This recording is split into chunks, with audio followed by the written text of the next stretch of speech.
দক্ষিণ কোরিয়ার অভিশংসিত প্রেসিডেন্ট ইয়ন সুক ইয়েলকে গ্রেফতারের নতুন করে পরোয়ানা জারি করেছেন দেশটির একটি আদালত।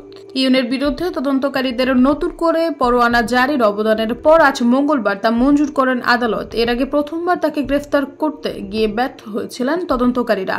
গত ৩ ডিসেম্বর হঠাৎ করেই দেশে সামরিক শাসন জারি করেছিলেন প্রেসিডেন্ট ইয়ন।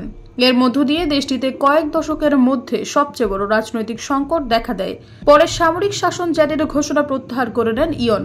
আর সামরিক শাসন জারির মতো পদক্ষেপ নেওয়ার জন্য দক্ষিণ কোরিয়ার পার্লামেন্টে তাকে অভিশংসিত করা হয়। তদন্তকারী সংস্থার পক্ষ থেকে দেওয়া এক বিবৃতিতে বলা হয়, মঙ্গলবার বিকেলে ইয়নকে গ্রেফতার পরোয়ানার আবেদন করার পর আদালত তা মঞ্জুর করেন।